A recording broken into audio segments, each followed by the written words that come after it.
Ganito ba ang itsura ng inyong crank? May space ba? Naku, delikado yan, master. Halika, tuturuan kita kung paano masolusyonan yan. Step by step. Siya nga po pala, ako si Papa Jack. Subscribe ka lang sa ating channel at follow ka lang sa ating TikTok. Una, kailangan natin ng allen. Pangalawa, kailangan natin ng iba't ibang size ng spacer. Bawat spacer may tinatawag na aluminum at meron din naman plastic. Ako ang mas pinili ko yung aluminum para mas matibay. At ang sumunod natin, kailangan natin na pantagal ng BB. Etong nasa kaliwa ko. Mura lang yan mga master. Pili lang kayo ng spacer, may kanya-kanyang kapal yan. May kanya-kanyang nipis. At ito nga palang aluminum ang ginamit natin. Kasi bukod sa tama yung sukat, mas matibay pa. Una muna natin gagawin, tatanggalin muna natin tong crank cap. Kung wala kayong pantanggal nito mga master, madali lang yan. Gamitin nyo yung sukat sa ngipin niya. Pwede nyo gamitin yung pantanggal ng BB, kagaya nito.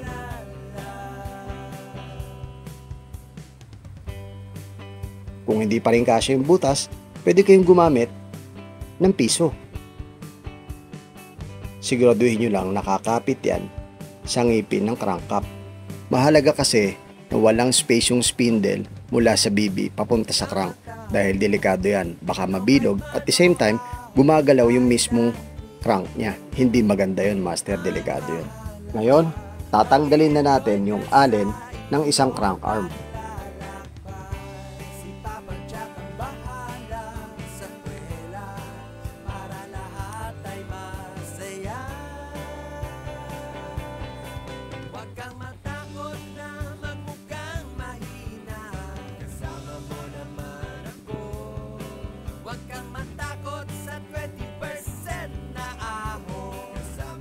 Kapag natanggal mo na yung dalawang allen, naluwagan mo na, pwede mo nang hugutin yung crank arm. Hawakan mo yung kabila at hugutin mo palabas. Tanggal na. Pwede mo nang hugutin yung mismong drive crank.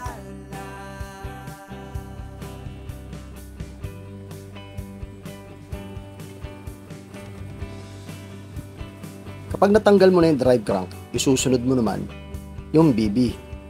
May naka-indicate sa BB kung paano yung paluwag at kung paano yung pahigpit. Siguraduhin nyo na hindi kayo magkakamali. Baka mabilog nyo yung mismong thread nya. Kung pakanan o pakaliwa.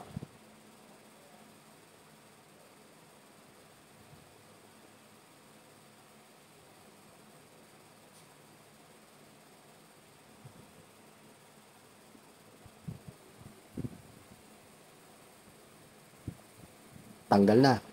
Pwede na natin sukatin kung ano ang ilalagay natin na spacer. Ganyan lang ang pagkakabit ng spacer mga master.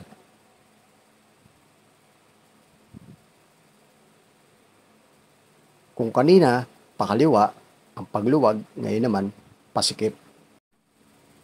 Dahan-dahan lang, kailangan walang effort para hindi ma-loose thread yung mismong thread niya.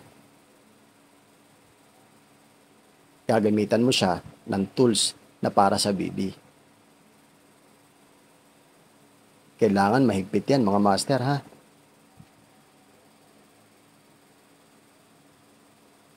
Kapag mahigpit na at nakita mong okay na, pwede mo nang ikabit yung mismong crank.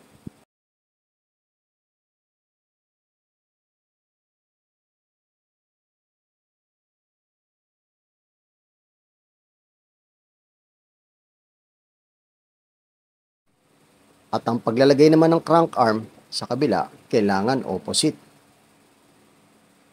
Pag ipinasok mo na yung crank arm, makikita mo kung meron pa siyang space, kagayang kanina. Silipin natin.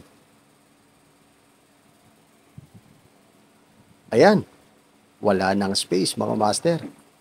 Nakita nyo? Maayos na siya. Hindi nagagalaw yung spindle, left and right. Gaya ng sinabi ko kanina, kailangan opposite ang paglalagay ng crank arm. Yung isa sa itaas at yung isa naman sa ibaba. Tingnan nyo mabuti baka magkamali kayo. O, nakita nyo? Kapag nakita nyo wala na siyang space at tama na ang spacer na ginamit nyo, oras na para ikabit nyo kung ano yung mga tinanggal ninyo. Ayan, maayos na, hindi katulad kanina, di ba? Ganyan lang kasimple yan mga master.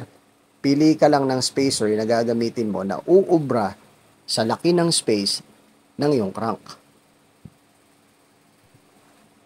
Kapag nakita mong maayos na, una mong ikabit itong crank cap. Dahil itong crank cap na to, ang siyang maghihigpit sa loob para hindi siya mahugot. Kahit pa hinigpitan mo na yung allen ng mismong crank arm.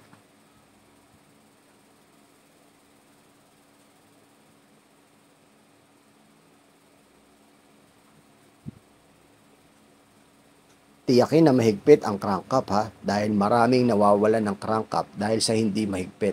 Mahal din yan. Pagkatapos niyan, isunod mo ng higpitan yung mismong allen.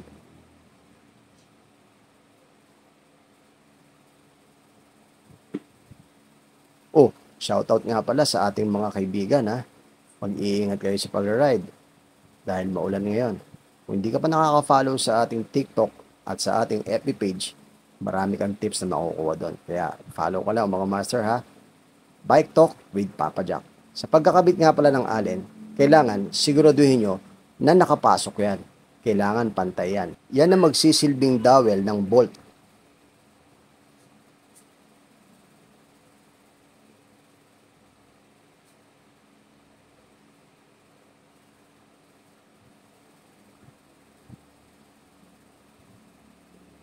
Tiyakin nyo na mahigpit yan mga master ha. Baka mamaya kumalas yan kapag tumatraang ko na kayo. Ayan. Kapag ka mahigpit na yung crank cap at mahigpit na rin yung bolt, ay ready to go na yan mga master.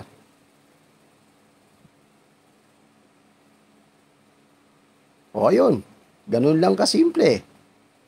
Maayos na, pantay na, at wala ng space yung spindle sa inyong crank arm. At tiyakin nyo rin na yung crank nyo mismo ay hindi masyadong malayo sa FD kung kayo ay nakatubay.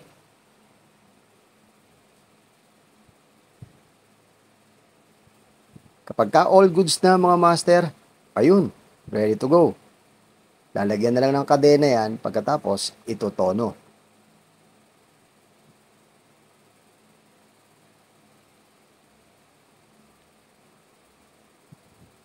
O yan.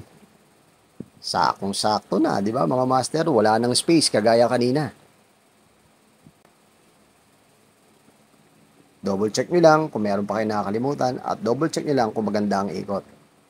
Ayos. Maraming salamat sa inyo mga master. Kung may natutunan kayo, subscribe lang kayo. Maraming salamat.